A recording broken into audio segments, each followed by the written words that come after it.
I would like to talk about relationship optimism.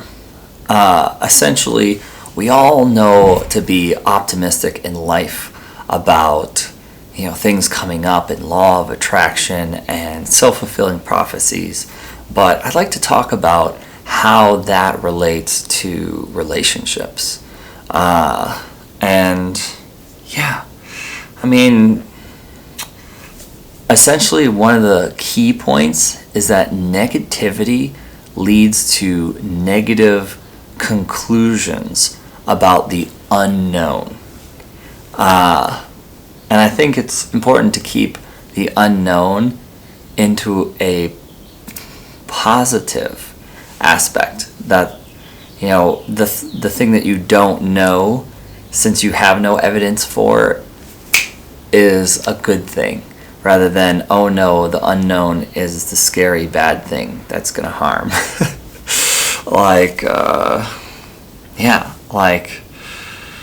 Because the scary bad thing can be a bad self-fulfilling prophecy. And let me kind of show you a little bit how that works. Like, for example, distrust. Distrust in relationships creates a space where open communication is like not as possible, because it doesn't create like that healthy space for relationships to grow in that distrust. There's a carefulness in distrust that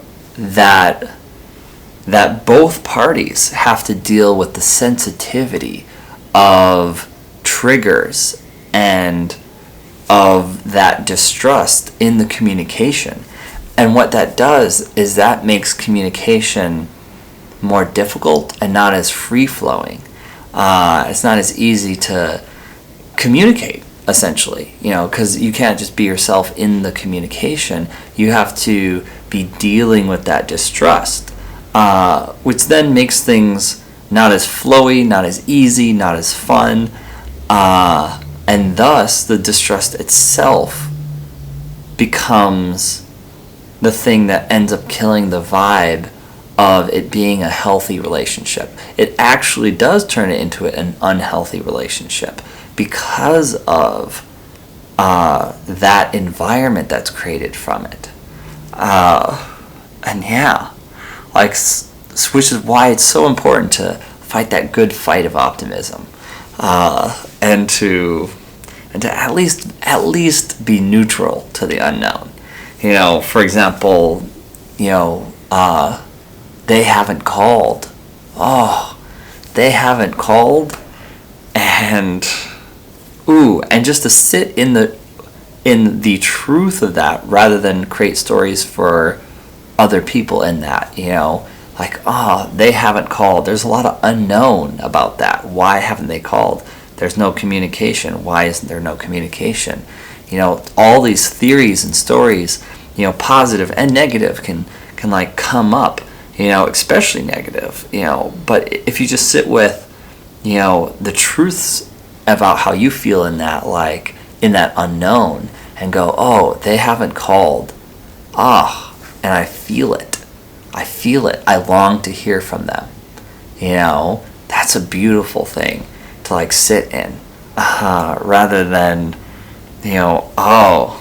like they haven't called.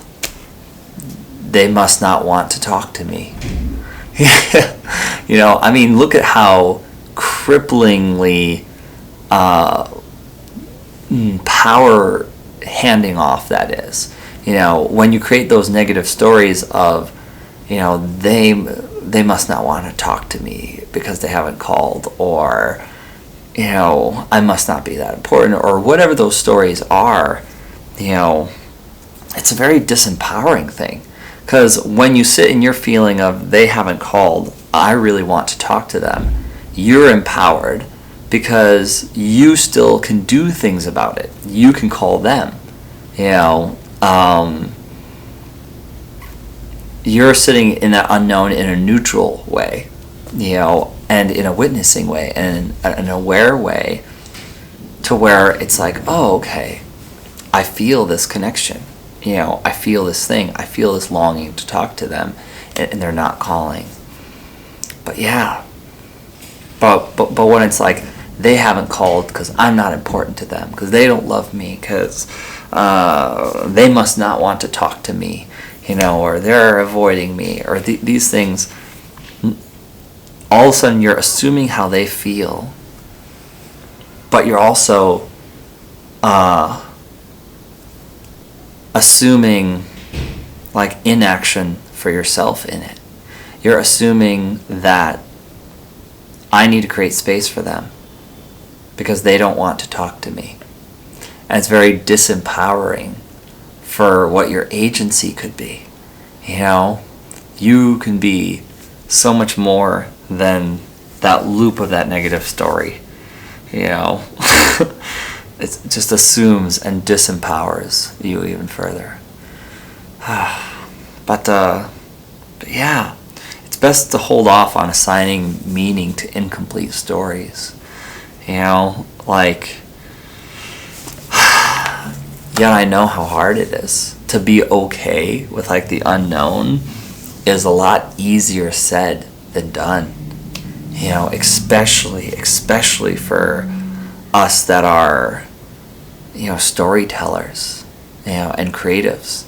I've read somewhere and seen this research that was talking about, and if anybody has links to this, please comment it below.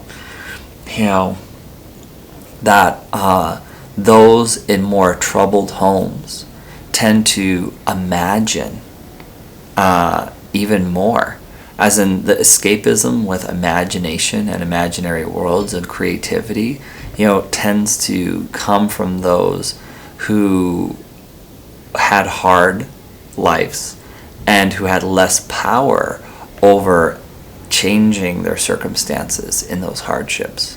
Hence going into imaginary worlds where they could control and could change their circumstances. I might have gotten off topic there because I forgot what that was having to do with what we were talking about. Oh yeah, but I guess it's just, being at peace with the unknown. And if you have the awareness to catch yourself like starting a negative story, then choose consciously otherwise. Because sometimes our creativity wants to tell a story. That's where I was going with that. But rather than tell a negative story, if you have to imagine and come up with the stories, consciously choose, no, I'm not going to go there in terms of the negative stories. I'm going to create the positive stories. I'm going to think the best outcome with my creativity and the best possibilities with the unknown, because ultimately it's unknown. The unknown could be half empty or half full. Choose for the unknown to be half full. Yeah. Or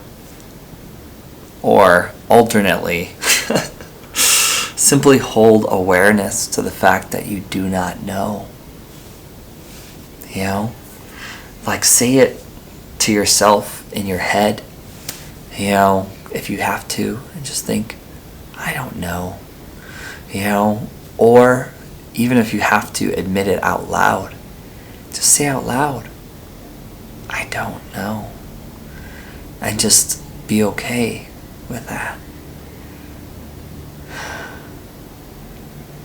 Yeah, so much to think about here.